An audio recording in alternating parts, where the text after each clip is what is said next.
Good morning, friends. We have started for this lesson. The name of this lesson is World Heritage. We have discussed a little bit about history of World Heritage sites.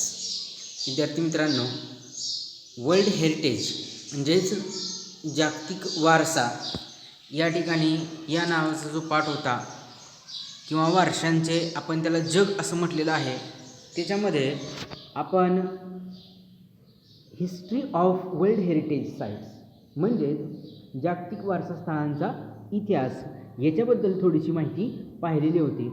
आपण इथं आलो होतो on page number 76.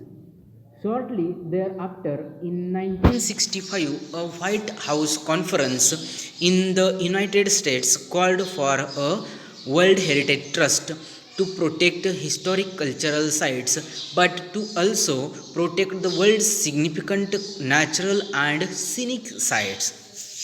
आता पहा, याच्या अगोदर आपण बघितलं की त्या ठिकाणी युनेस्कोनं ते एक आंतरराष्ट्रीय जी इंटरनॅशनल ऑपरेशन म्हणजे एक आंतरराष्ट्रीय मोहीम राबवली आणि त्या ठिकाणी अनेक प्रकारचे त्या ठिकाणी असणारी मंदिरे आणि अनेक गोष्टी, मंदिरे म्हणण्यापेक्षा त्या ठिकाणी असणारी मंदिरे आणि कलाकृती असं म्हणता येईल, यांची त्या ठिकाणी संरक्षण त्यांनी केलं.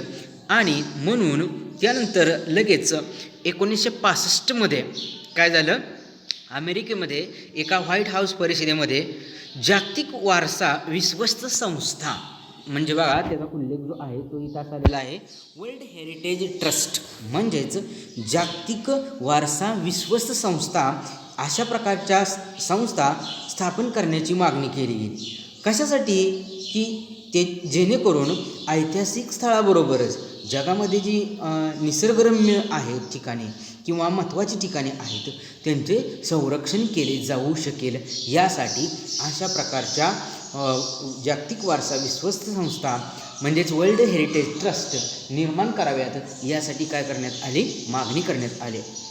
Finally, in 1968, the International Union for Conservation of Nature developed similar goals and presented them at the United Nations Conference on Human Environment in Stockholm, Sweden in 1972. त्याच्यानंतर मग काय करण्यात आलं, अशा प्रकारची मागणी करण्यात आली होती की जागतिक वारसा ज्या संस्था आहेत त्यांची निर्मिती करण्यात यावी. म्हणून शेवटी असं म्हटलेलं आहे की 1968 म्हणजे बघा 1968मध्ये काय झालं की आंतरराष्ट्रीय निसर्गरक्षक जे आपण त्याला कॉन्झर्वेशन म्हणजे बघा, कॉन्झर्वेशन म्हणजेच पर्यावरण रक्षण किंवा निसर्ग रक्षण करणे, ऑफ कॉन्झर्वेशन ऑफ नेचर असं पुढं म्हटलेलं आहे. आंतरराष्ट्रीय निसर्ग रक्षक संघ म्हणजेच international union for conservation of nature यांनी काय केली तर त्या ठिकाणी काही उद्दिष्टे तयार केली आणि त्यानंतर 1972मध्ये त्यांनी स्वीडनमध्ये त्या ठिकाणी स्टॉकहोम इथं जी पर्यावरणीय विषयावर जी परिषद भरली होती त्याच्यामध्ये ती सादर केली. Following the presentations of these goals, the convention concerning the protection of world cultural and natural heritage was adopted by UNESCO's General Conference on November 16, 1972. आता सगळ्यात महत्त्वाची गोष्ट या ठिकाणी आपल्याला सांगितलेली आहे की मग अशा प्रकारे काय झालं, ही उद्दिष्टे सादर करण्यात आली आणि मग युनेस्कोच्या परिषदेमध्ये सर्वसाधारण जी परिषद भरलेली होती त्याच्यामध्ये 16 नोव्हेंबर 1972 ह्या दिवशी काय करण्यात आलं, जागतिक त्या ठिकाणी सांस्कृतिक व नैसर्गिक वारसा संरक्षणाचा त्या ठिकाणी स्वीकार केला गेला. म्हणजेच या ठिकाणी अशा प्रकारचे ज्या ह्या आहेत वारसास्थळे आहेत त्यांचे संरक्षण करण्यासाठी कायदा निर्माण करण्यात आला. The world heritage committee. Now this is the next point. आता पुढचं पॉईंट बघूया आपण, म्हणजे द वर्ल्ड हेरिटेज म्हणजे जागतिक वारसा कमिटी म्हणजे समिती, जागतिक वारसा समिती.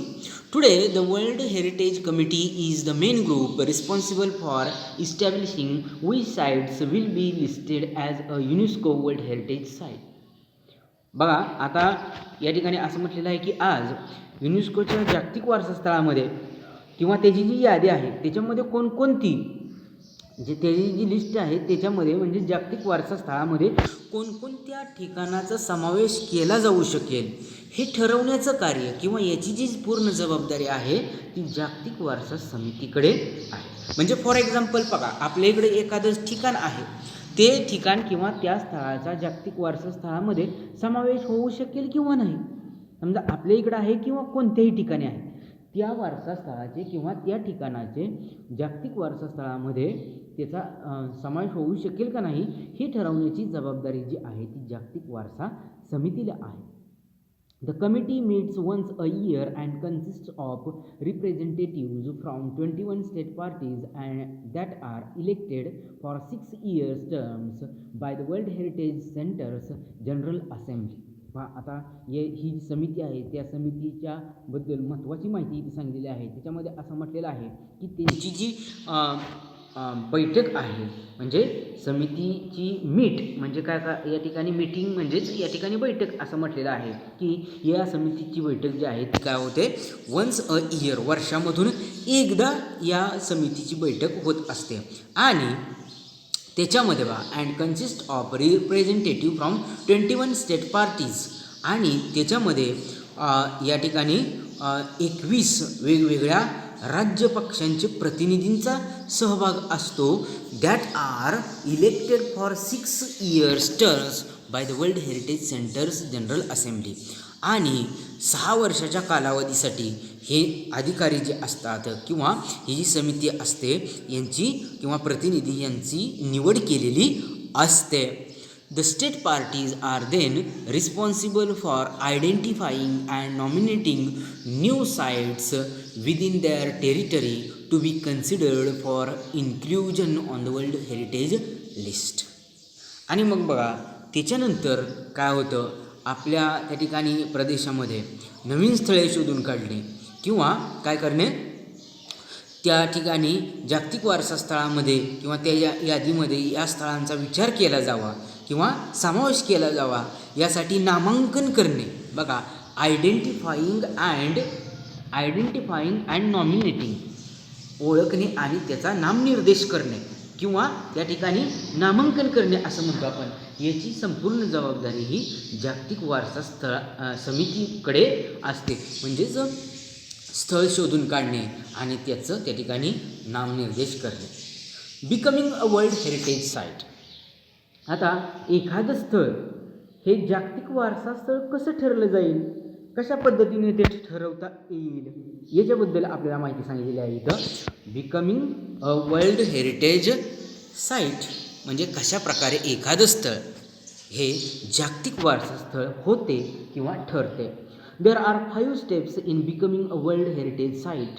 The first of which is for a country or state party to take an inventory of its significant cultural natural sites. आता बघा कोणतंही स्थळ हे जागतिक वारसा स्थळ होण्यासाठी किती टप्पे आहेत तर देअर आर 5 steps, 5 टप्पे किंवा 5 पायऱ्या आहेत.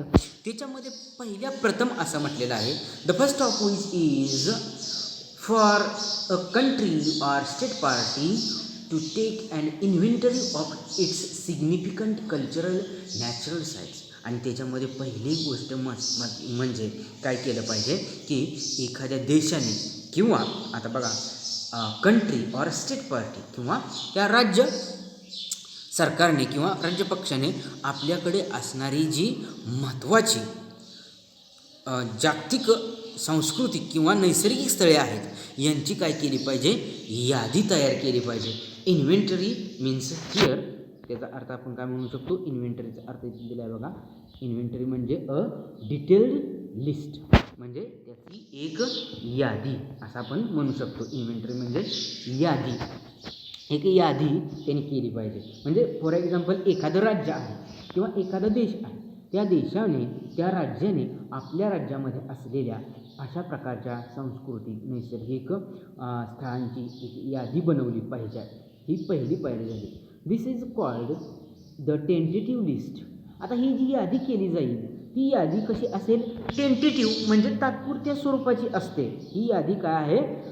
And it is important because nominations to be world heritage list will not be considered unless the nominated site was first included on the tentative list. बघा, आता ही तात्पुरत्या स्वरूपाची जी यादी आहे, ही यादी तयार केलेली आहे, ती तात्पुरत्या स्वरूपाची आहे, परंतु ती अतिशय महत्त्वाची आहे. का महत्त्वाची आहे? कारण जागतिक वारसा स्थळांच्या यादीमध्ये तोपर्यंत तुमचं किंवा त्या स्थळाचं नाव जाऊ शकत नाही जोपर्यंत त्याचं नाव हे तात्पुरत्या स्वरूपाच्या यादीमध्ये नसेल. म्हणजे जर तात्पुरत्या स्वरूपाच्या यादीमध्ये जर नाव नसेल तर जागतिक वारसा स्थळामध्ये त्या स्थळाचा समावेश होऊ शकत नाही. आणि म्हणूनच the tentative list is very important. आणि ही जी तात्पुरत्या स्वरूपाची यादी आहे ती अतिशय महत्त्वाची आहे. Next, countries are then able to select sites from their tentative list to be included on a nomination file. मग प्रत्येक देश किंवा राज्य जो असेल त्यांनी काय करायचं आहे की आपल्या या ठिकाणी त्या यादीमधून आपल्या देशामधील किंवा राज्यामधील कोणती स्थळे या ठिकाणी नामांकनासाठी पाठवायची आहे, त्या ठिकाणी त्याचं नामांकन करायचं आहे किंवा ती स्थळं सुचवायची आहेत. The third step is a review of the nomination file by two advisory bodies consisting of the International Council on Monuments and Sites and the World Heritage Conservation Union, who then make recommendations to the World Heritage Committee. सगळ्यात महत्त्वाचा असा हा टप्पा किंवा पायरी असू शकेल असं या ठिकाणी म्हणता येईल.